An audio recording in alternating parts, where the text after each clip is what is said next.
He thought her job was a joke, a quaint little hobby she pursued while he conquered the corporate world. At a dinner with his closest friends, Mark didn't just mock his wife, Sarah. He belittled her, painting her as a naive dreamer in front of everyone who mattered to him.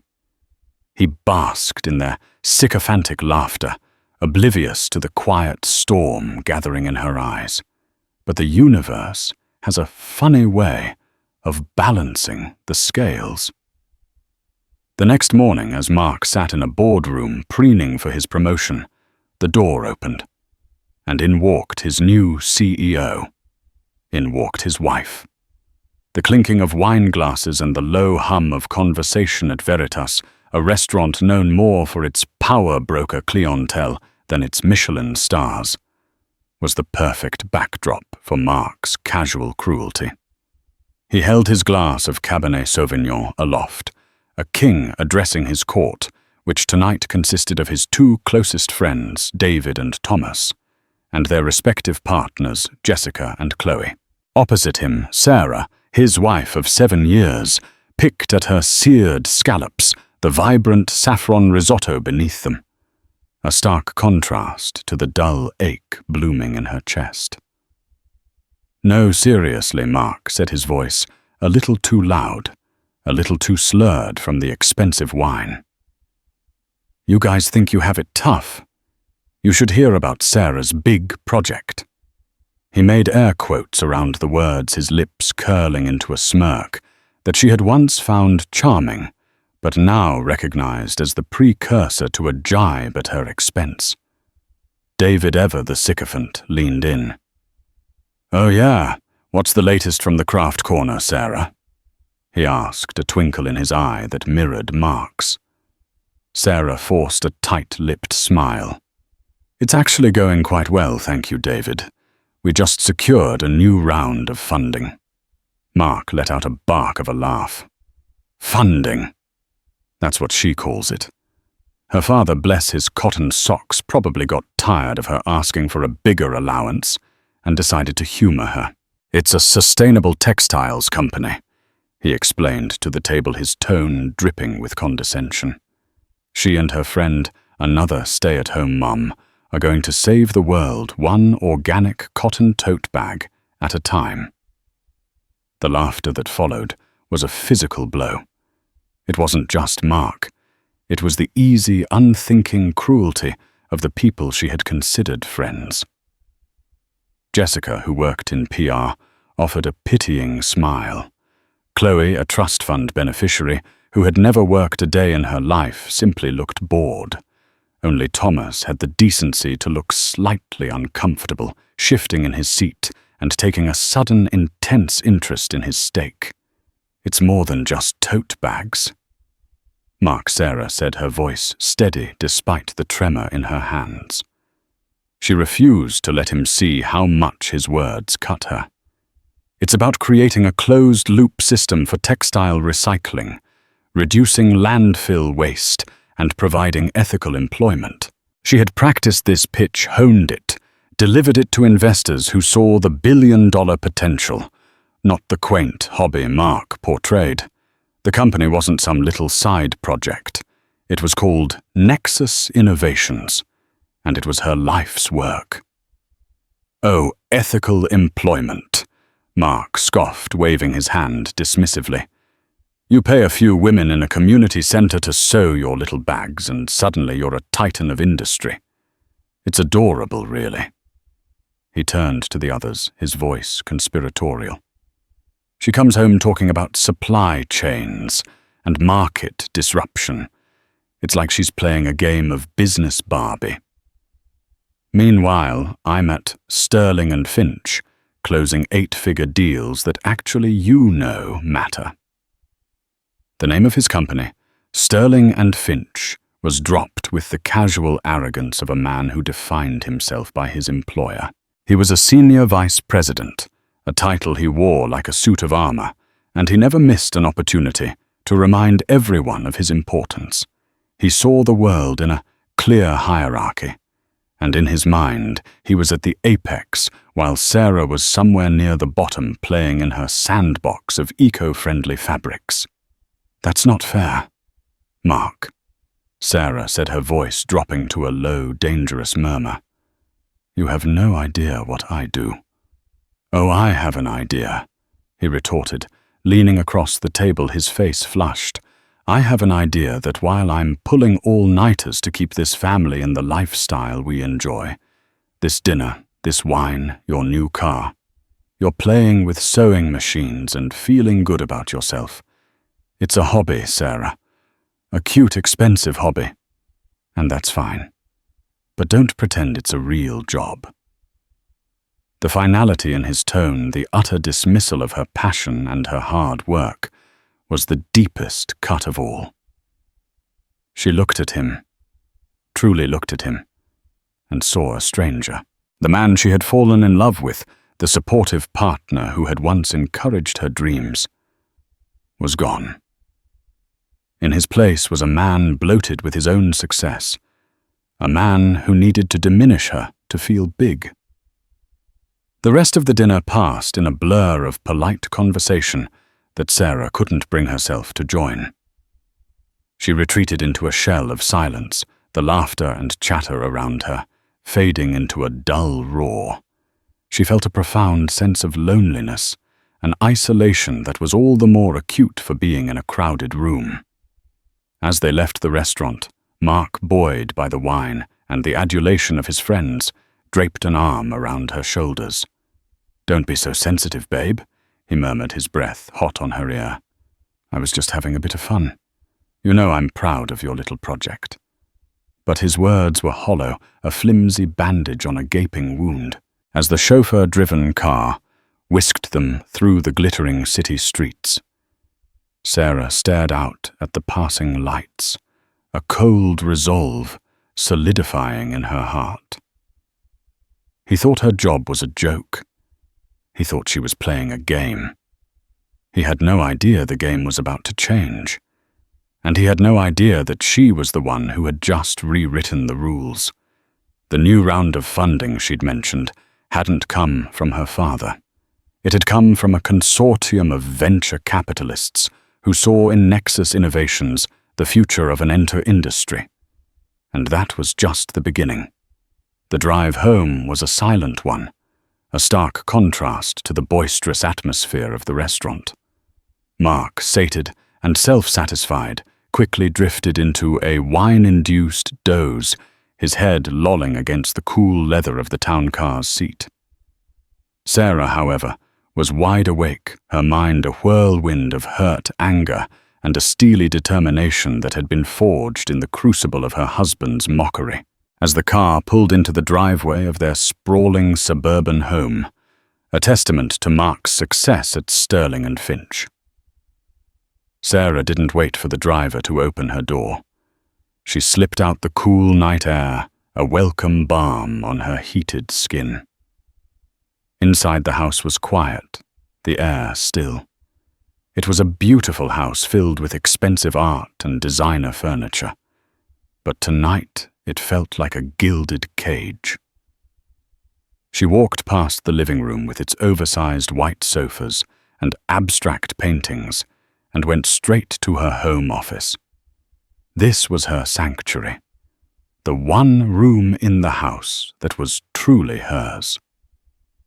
Unlike the rest of the home, which had been decorated by an interior designer to Mark's specifications, this room was a reflection of her own taste and passions. Books on sustainable business practices lined the shelves. Fabric samples in a rainbow of colors were pinned to a large corkboard, and in the center of the room was a large, sleek desk, her command center. She sat down and opened her laptop. The screen illuminated her face, casting a blue glow in the darkened room. For a few moments, she just stared at the screen, the cursor blinking expectantly. Then, with a deep breath, she began to type. Her fingers flew across the keyboard, not with the frenetic energy of anger, but with the focused precision of a general planning a campaign. For the past 2 years, Sarah had been living a double life. To Mark and their social circle, she was the dutiful corporate wife with a quaint little eco-hobby. But in the world of sustainable technology and high-stakes finance, she was a force to be reckoned with. Nexus Innovations. The company she had co-founded with her friend Amelia was far from the community center project Mark had so contemptuously described. It had started small, it was true, with a simple idea to create a biodegradable fabric from agricultural waste. But Sarah, with her background in chemical engineering and her MBA from Stanford, credentials Mark conveniently forgot to mention when he was belittling her, had seen the bigger picture. She had developed a proprietary process to convert pineapple leaf fibers into a luxurious, silk-like material that was not only sustainable, but also incredibly durable. She and Amelia had bootstrapped the company, pouring their life savings into it. They had worked out of Sarah's garage, for the first year their hands stained with dyes, their nights filled with research and development. Sarah had been the silent architect of the company's growth, her quiet demeanor belying a fierce ambition and a brilliant strategic mind. She had navigated the complex world of patents, secured initial seed funding from angel investors who saw the potential she exuded, and built a small but dedicated team of engineers and designers. The new round of funding she had mentioned at dinner wasn't just a small injection of cash from her father. It was a $30 million Series B financing round led by Viridian Capital, one of the most respected venture capital firms in Silicon Valley. And it hadn't been her father who had facilitated it. It had been her own relentless networking, her flawless pitch, and the undeniable strength of her company's technology. As she worked late into the night, reviewing spreadsheets and responding to emails from her team, Sarah felt a sense of liberation. The hurt from Mark's words was still there, a dull ache in her heart, but it was being overshadowed by a growing sense of purpose. For too long, she had allowed him to define her. She had downplayed her successes, hidden the true scale of her ambition, all in the name of preserving his fragile ego. She had thought that by making herself smaller, she could make their marriage bigger, but she realized now that she had been mistaken. Her phone buzzed. It was a message from Amelia. "Everything is in place for tomorrow. The board has approved the final press release. You ready for this?" Sarah smiled. "More than ready," she typed back. "It's time." She looked at a photo on her desk. It was of her and Mark taken on their honeymoon in Tuscany. They were so young, so full of hope. A wave of sadness washed over her. She had loved him, she truly had. But the man in that photo was not the man who had humiliated her tonight. The man in that photo had believed in her, had seen her as an equal. The man she was married to now saw her as an accessory, a reflection of his own success. She knew that what she was about to do would change everything. It would be the end of their marriage as she knew it. It might even be the end of their marriage period. But it would be the beginning of her living her own life on her own terms. She shut her laptop and stood up, stretching her tired limbs. She walked over to the large window that overlooked the manicured lawn of their backyard. The sky was beginning to lighten in the east, the first hint of dawn breaking through the darkness. A new day was coming, and with it, a new world order. Mark thought he was the king of his corporate castle.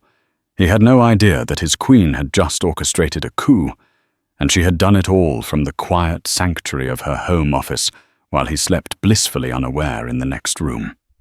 The next morning, the atmosphere in the penthouse boardroom of Sterling and Finch was electric. The air thick with the scent of expensive coffee and even more expensive cologne crackled with anticipation. Mark stood by the floor-to-ceiling windows, looking out over the sprawling city below. He felt a familiar thrill, the heady mix of power and adrenaline that came with his high-stakes job. Today was the day he had been working towards for the past 5 years. The CEO of Sterling & Finch, a venerable but stagnating investment firm, had recently retired, and the board had been engaged in a lengthy and secretive process to find his successor. Mark was the front-runner. As the senior vice president of acquisitions, he had been the firm's golden boy, the rainmaker who had brought in a string of lucrative deals. He was young, ambitious, and ruthless, qualities that were highly valued in the cutthroat world of finance. He had schmoozed the board members, wined and dined the key shareholders, and presented a bold vision for the company's future. He was confident that the announcement scheduled for 9 a.m. sharp would be a mere formality. His friend David, also a senior executive at the firm, clapped him on the back. "Ready for your coronation, Your Majesty," he grinned. Mark smoothed down his silk tie, a picture of cool confidence. "It's not over till the fat lady sings David," he said. But his own grin betrayed his excitement. "But I have to admit, I'm looking forward to redecorating the corner office."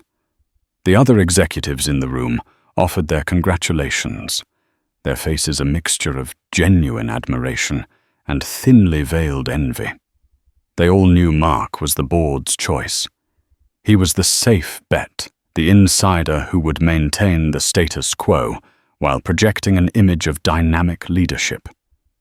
At precisely 9 a.m., the boardroom doors opened. The chairman of the board, a stern-faced man in his late 60s named Mr. Abernathy, walked in, followed by the other board members. They took their seats at the long, polished mahogany table. A hush fell over the room. Mr. Abernathy cleared his throat. "Good morning, everyone. Thank you for joining us. As you know, for the past several months, the board has been conducting a thorough search for the next CEO of Sterling & Finch. We have considered a number of highly qualified candidates, both internal and external. It has been a difficult decision, but we are confident that we have chosen a leader who will not only steer this firm through the challenges of the modern market, but will also position us for unprecedented growth." Mark's heart pounded in his chest. This was it. He straightened his tie, a triumphant smile already forming on his lips. "The board has unanimously decided," Mr. Abernathy continued, his gaze sweeping across the room, "that the new Chief Executive Officer of Sterling & Finch will be an individual who has demonstrated extraordinary vision innovation and a remarkable ability to build a successful enterprise from the ground up. This individual represents a bold new direction for our firm, a departure from the old ways of thinking, and a commitment to investing in the future." Mark's smile faltered slightly.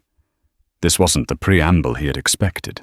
He had anticipated praise for his deal-making, prowess for his loyalty to the firm.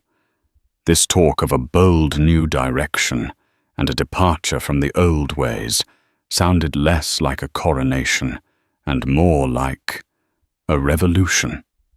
And so Mr. Abernathy said, a dramatic pause, hanging in the air, "It is my great pleasure to introduce you to the new CEO of Sterling & Finch." The boardroom doors opened again, and in walked Sarah. She was not the Sarah that Mark had mocked at dinner last night.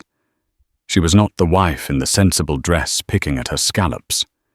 This Sarah was a vision of power and authority. She wore a bespoke navy blue power suit that accentuated her tall, slender frame. Her hair was pulled back in a sleek chignon, and her face, though devoid of any visible makeup, radiated a confidence that was almost startling. She walked into the room not with the tentative steps of an intruder, but with the measured, assured stride of a woman who owned it. A collective gasp went through the boardroom. Jaws dropped. Eyes widened. Mark felt the blood drain from his face. He stared at his wife, his mind struggling to process what he was seeing. It was like a scene from a surrealist film. Sarah. His Sarah. The woman he had called Business Barbie was being introduced as the new CEO of his company. It was impossible. It was ludicrous.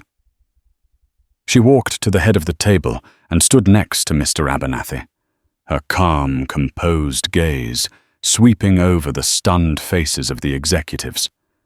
Her eyes met Mark's for a fleeting moment, and in them he saw not a hint of triumph, not a flicker of malice, but a cool, dispassionate assessment that chilled him to the bone. "Good morning," she said, her voice clear and steady, amplified by the room's hidden microphones. "My name is Sarah Jenkins, and I am honored to be your new CEO." The silence in the room was so profound that Mark could hear the frantic, panicked thumping of his own heart. The world had tilted on its axis. The ground had opened up beneath his feet. The woman he had spent the last 7 years underestimating, the woman he had so cruelly belittled just hours before, was now his boss, his new CEO. And as he looked at her standing there in all her unexpected, terrifying glory, he realized that the joke, the real joke, had been on him all along. The shock that had paralyzed the boardroom slowly gave way to a cacophony of whispers and confused murmurs. Mark remained frozen in his spot by the window, his world having shrunk to the impossible figure of his wife standing at the head of the table. It had to be a mistake, a prank, a hallucination, brought on by a combination of ambition and expensive wine.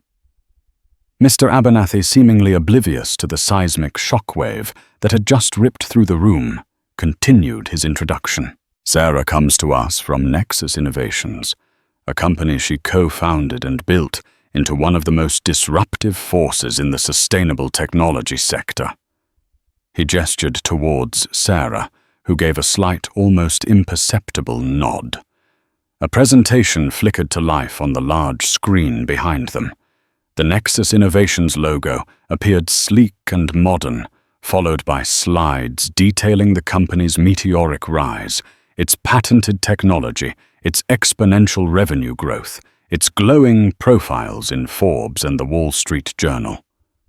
Mark stared at the numbers, the charts, the headlines. It was all real. The little project, the craft corner, the Business Barbie enterprise, was a multi-million-dollar corporation on the verge of a global breakthrough. "As many of you know," Mr. Abernathy went on, "the board of Sterling & Finch has been looking to diversify our portfolio, to move beyond our traditional investments and into the burgeoning green tech market. We've been searching for a company, to acquire a company that would not only bring us into the 21st century, but would become the new cornerstone of our firm." He paused, letting the weight of his words sink in. "We found that company in Nexus Innovations, and as part of the acquisition deal, a deal worth 9 figures, we also acquired its visionary leader." The pieces of the puzzle slammed into place in Mark's mind with the force of a physical blow. The secret board meetings, the vague allusions to a major acquisition, the talk of a new direction. It had all been about this, about her. While he had been posturing and preening, confident in his own ascent, the real power play had been happening in the shadows orchestrated by the one person he had never, not for a single moment, considered a player. He remembered her late nights in her office, the hushed phone calls, her frequent business trips that he had dismissed as social getaways with Amelia. He remembered her quiet confidence, her unshakable belief in her little project. It had all been there, right in front of him, but he had been too blinded by his own arrogance to see it. His friend David, his face pale with shock, leaned over to him. "Mark, did you know?" he stammered. Mark couldn't answer. He could only shake his head, a gesture of numb disbelief. No, he hadn't just not known. He had actively, willfully, and publicly denigrated the very thing that had now propelled his wife to the pinnacle of the corporate world, a position he had coveted with every fiber of his being. The irony was so bitter, so savage, it felt like acid in his throat. Sarah began to speak, her voice resonating with an authority that seemed both utterly foreign and yet somehow deeply familiar. She didn't talk about tote bags or community centers. She talked about leveraged buyouts, about market synergy, about the integration of Nexus's R&D with Sterling and Finch's capital resources. She spoke the language of power, the language of his world, but she spoke it with a fluency and a vision that he had never possessed. She laid out a plan for the company's future that was audacious, brilliant, and utterly convincing. The stunned executives who had initially been looking at her with a mixture of confusion and skepticism were now listening with rapt attention. They were seeing what the board had seen, what the venture capitalists had seen, what Mark had failed to see a leader. As she spoke, Mark's mind replayed the scene from the restaurant the night before. His own words, laced with derision and contempt, echoed in his ears. Business Barbie. A cute, expensive hobby. Don't pretend it's a real job. Each word was a fresh stab of humiliation. He felt the eyes of his colleagues on him, their gazes a mixture of pity, amusement, and a dawning, brutal schadenfreude. He had not only been a fool, he had been a loud, obnoxious fool, and he had done it in front of the very people whose respect he craved. The presentation ended. Mr. Abernathy beamed. "Any questions?" One of the older executives, a man who had been a rival of Mark's for years, raised his hand. "Ms. Jenkins," he said, his voice laced with a respect that had been absent just moments before. "Can you elaborate on your plans for the existing leadership team?" It was a loaded question, a polite inquiry into who would be staying and who would be going. Every eye in the room, including Mark's, was now fixed on Sarah. She gave a small, enigmatic smile. "I believe in talent, and I believe in results," she said, her voice smooth as silk. "I will be spending the next few weeks evaluating every department, every portfolio, and every executive. My decisions will be based on performance, not on politics. The future of Sterling and Finch will be built on merit. Anyone who is committed to that vision will have a place on my team." Her gaze, cool and appraising, swept across the room, and for a second it lingered on Mark. In that moment he understood. This wasn't just a corporate takeover. It was a personal one. The woman he had mocked was now his judge, his jury, and quite possibly his executioner. The boardroom, which he had always seen as his arena of triumph, had become his courtroom, and he was the one on trial. The verdict was yet to come, but as he looked at the composed, powerful woman who was his wife, he had a sinking feeling that he had already been found guilty. The rest of the day passed in a surreal haze for Mark. The formal announcement was followed by a series of meetings, each one more excruciating than the last. He had to sit through a town hall where Sarah addressed the entire company, her poise and intelligence winning over a skeptical audience. He had to endure the forced smiles and whispered conversations of his colleagues, their curiosity about his marital implosion, barely concealed. He tried to approach Sarah once, catching her in the hallway between meetings. "Sarah, we need to talk," he said, his voice hoarse. She turned to him, her expression unreadable. "My schedule is quite full today, Mr. Davies," she said, using his surname, a formal professional courtesy that felt like a slap in the face.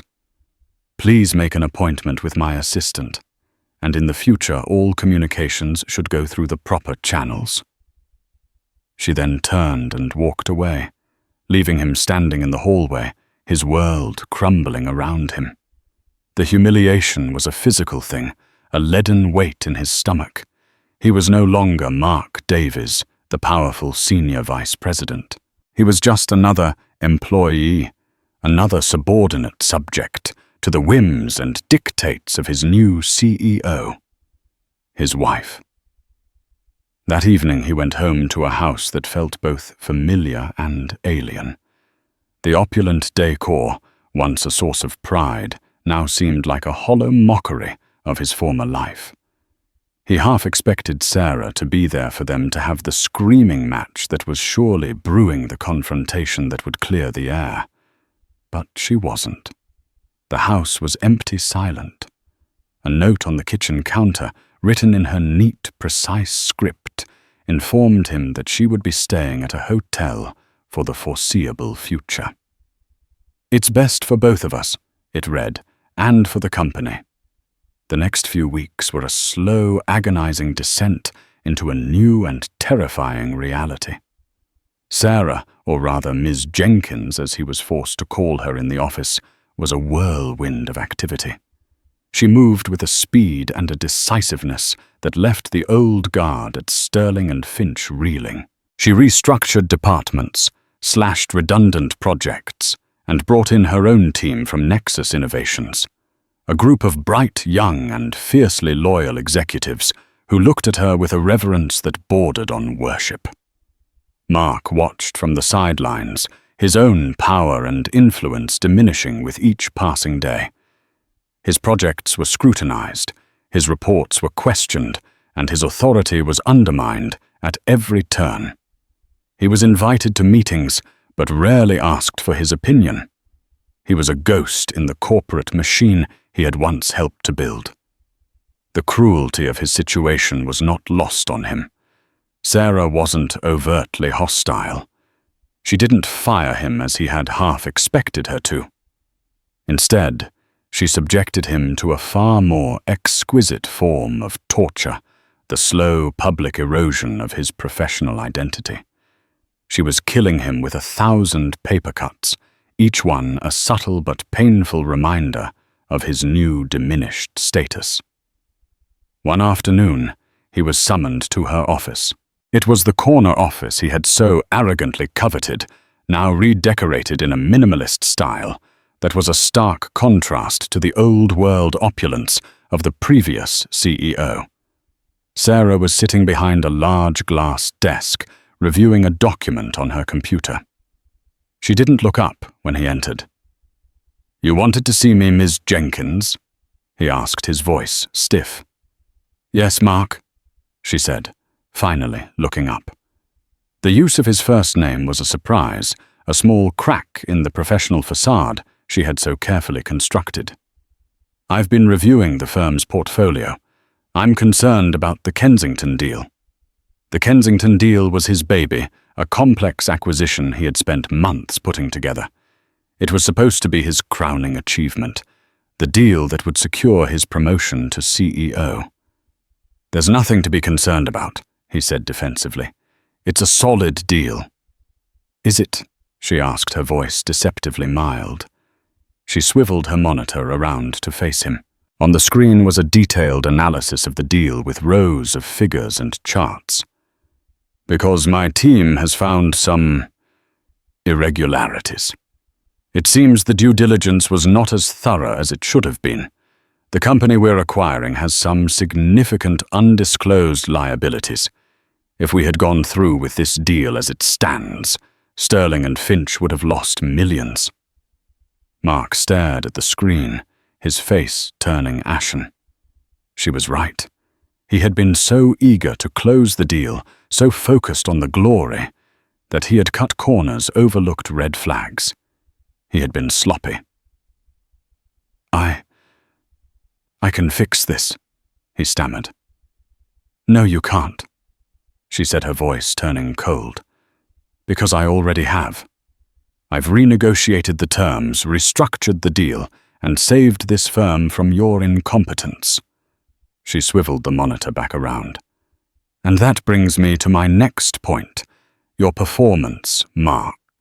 It's been subpar. Your recent deals have been lackluster. Your reports are late, and frankly, you seem distracted.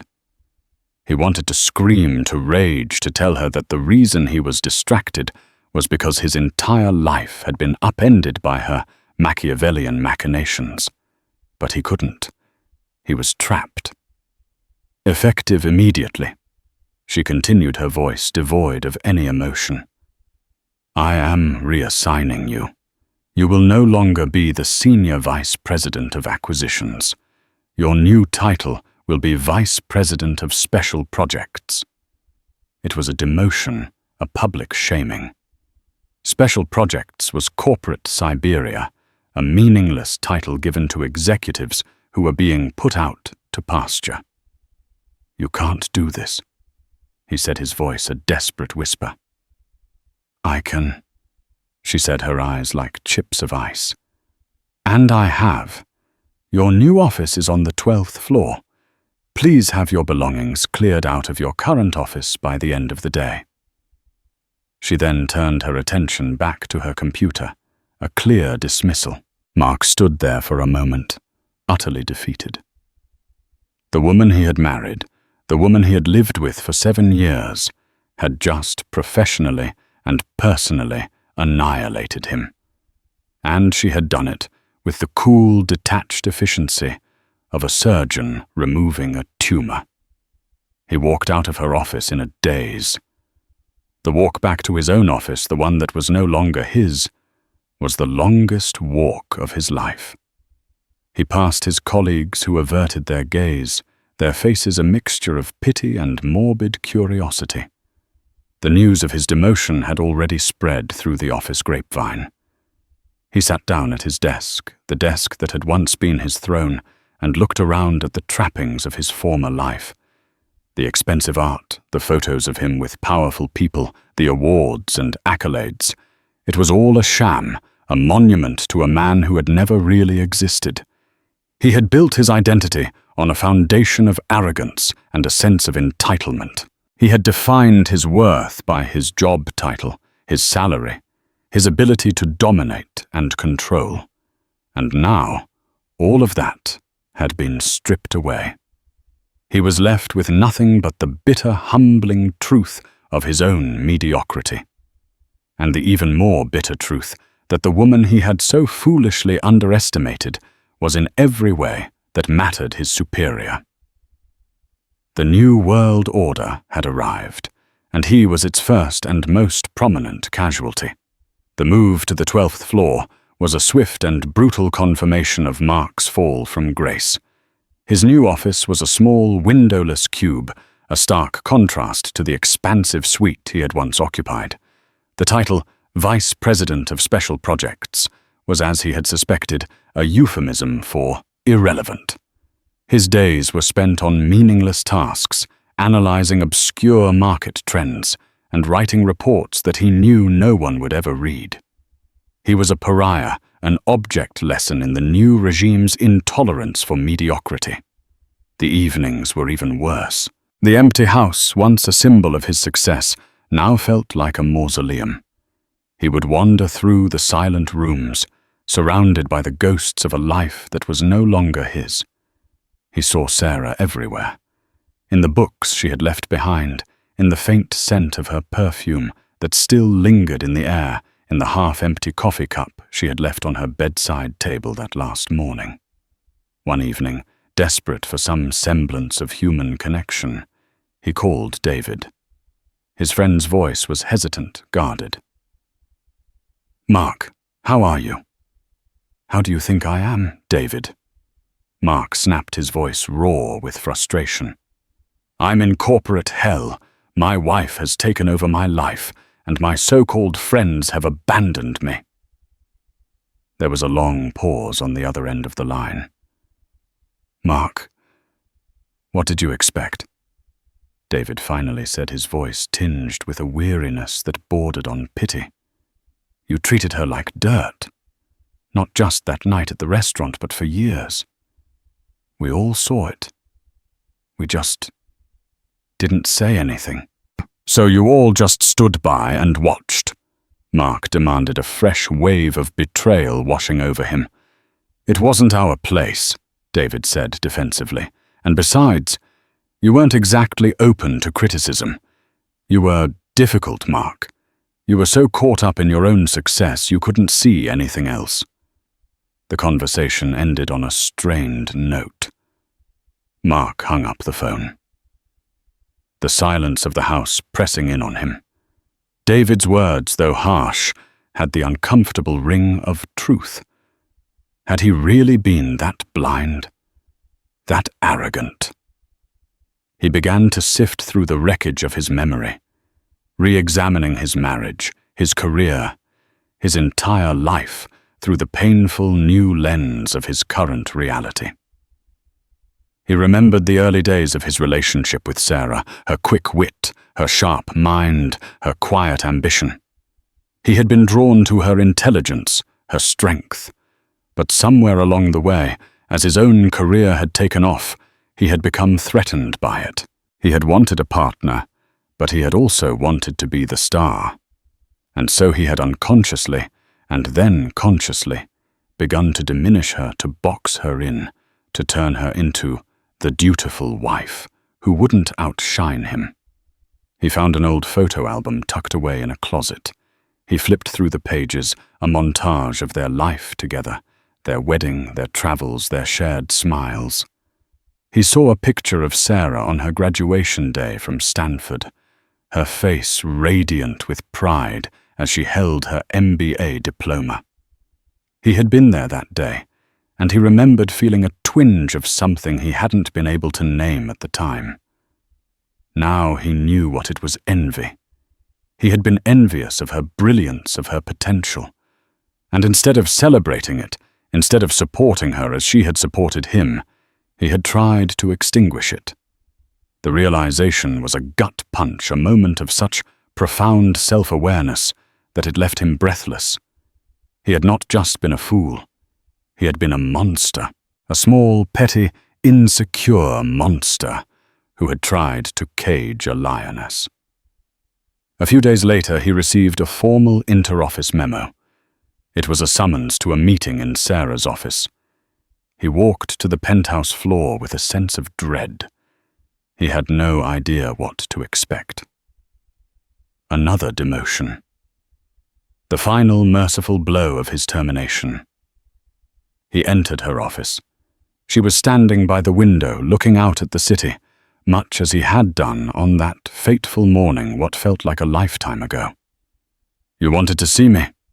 he asked, his voice subdued. She turned to face him. Her expression was not harsh or cold, as he had expected, but weary. There were dark circles under her eyes, and for the first time since her dramatic return, she looked vulnerable. "I've made a decision, Mark," she said, her voice quiet. "I'm selling Sterling and Finch." He was stunned. "What, why you just got here?" "I'm not a corporate raider, Mark," she said, a faint, sad smile playing on her lips. "I'm a builder. I built Nexus from the ground up. I came here to integrate our technologies to create something new. But this place, it's toxic. The culture is rotten to the core. It's all about ego and politics, not innovation. It's your world, Mark, and I want no part of it." She paused, taking a deep breath. "I've received a very generous offer from a larger tech conglomerate. They want Nexus and they're willing to take Sterling and Finch as part of the deal. I'm taking the offer.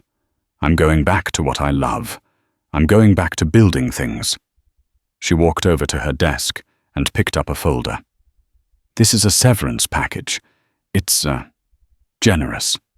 More than generous. It will be enough for you to start over." He looked at the folder, then back at her. "Sarah, He didn't know what to say. "I'm sorry," seemed so ridiculously inadequate. "I know," she said, her voice softening. "I know you are." She looked at him, really looked at him, and for the first time he saw not his CEO, not his nemesis, but his wife, the woman he had loved and the woman he had lost. "I didn't do this to punish you, Mark," she said, her voice barely a whisper. "Not really. I did it because I had to. I had to prove to myself that I could, that I was more than just your wife, more than just a hobbyist. I had to reclaim my own identity." She walked towards the door. "The lawyers will handle the rest. I'm going back to the hotel to pack. I'm leaving tonight." And then she was gone. Mark stood alone in the magnificent corner office, the severance package in his hand. He was free. Free from the job he had come to hate. Free from the daily humiliation. Free from the ghost of his former self. But he had never felt more alone. He looked out the window at the sprawling city below. It was a city of ambition, of power, of reinvention. He had come to this city to conquer it. And in a way he had. He had reached the top only to find that it was a lonely, empty place. He had lost everything that mattered, his job, his friends, his wife. But as he stood there watching the sun set over the concrete jungle, he felt something else, something he hadn't felt in a very long time. A glimmer of hope. He had been stripped of everything, but he was still standing. He was a blank slate. He could be anyone, do anything. He had been given a second chance, a chance to build a new life, a life based not on ego and ambition, but on something real, something true. He didn't know what that life would look like or where it would take him. But as he walked out of the office for the last time, leaving the keys to his gilded cage on the desk, he knew one thing for sure: he would not waste it. The king was dead. It was time to see what the man underneath could become. 6 months later, the name Sterling and Finch was just a memory on Wall Street, absorbed into the behemoth of a tech conglomerate that had acquired it. The world of high finance had moved on its attention, captured by new deals, new dramas. For Mark, however, the world had slowed down. The sale of the company had left him a wealthy man, but the money felt like fool's gold, a consolation prize for a game he had spectacularly lost. He sold the house that monument to a life of hollow ambition and moved into a small, unassuming apartment in a quieter part of the city. He spent his days walking, reading and thinking, really thinking, for the first time in years.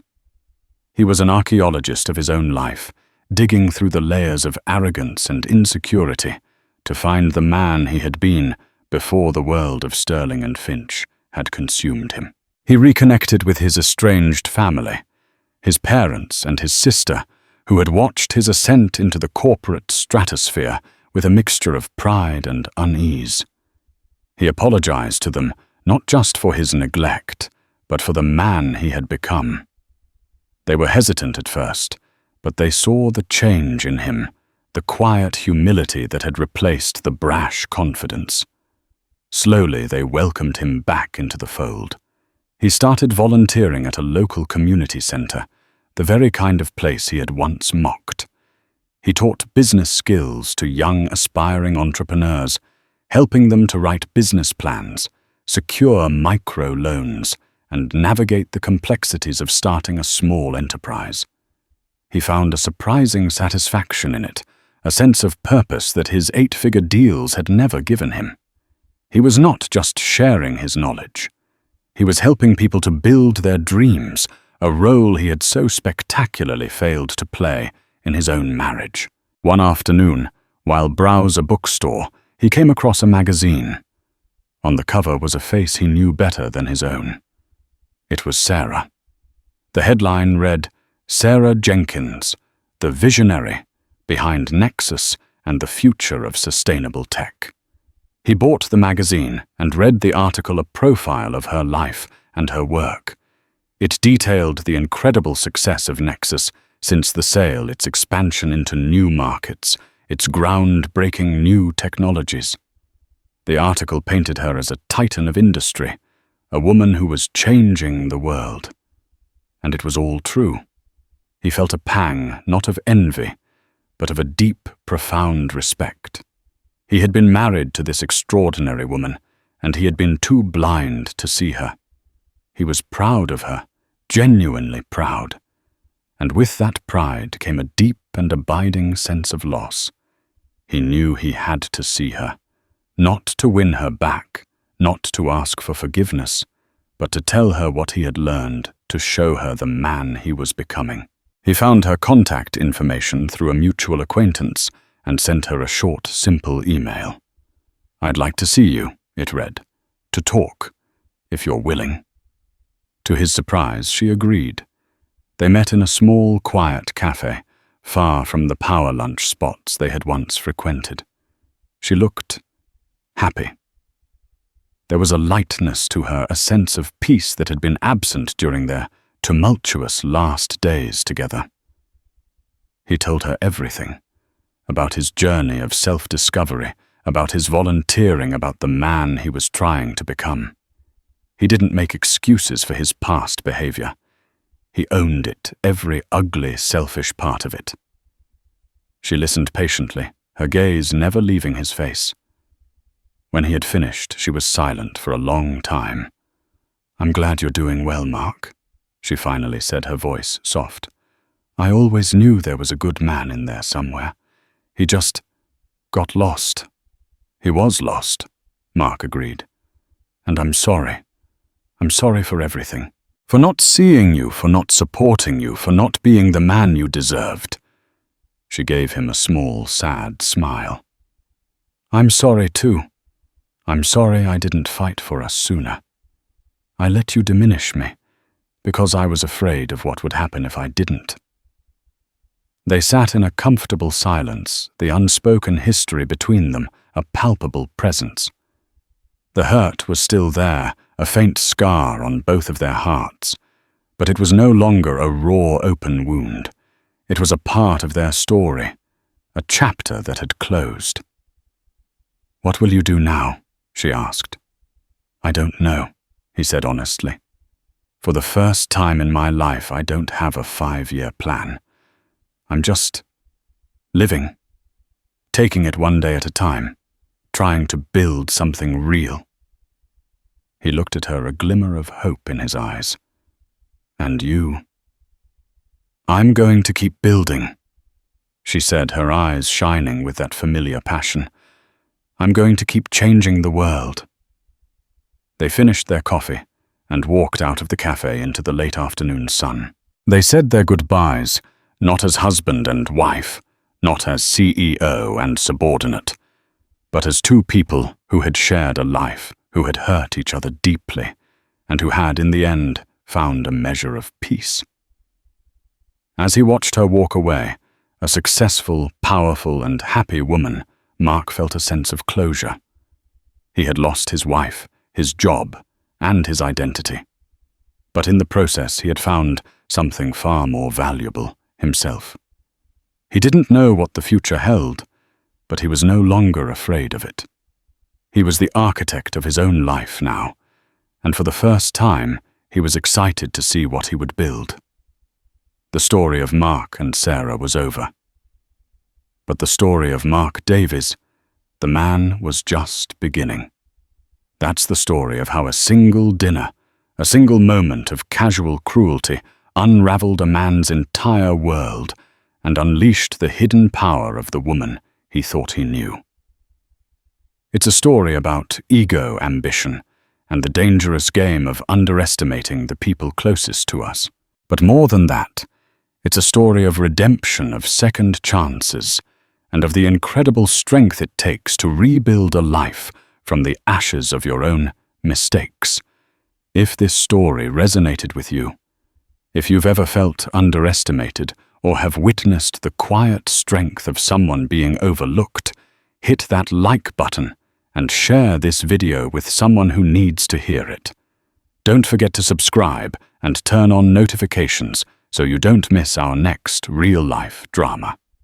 What did you think of Mark's journey and Sarah's ultimate triumph? Let us know in the comments below. We love hearing your thoughts.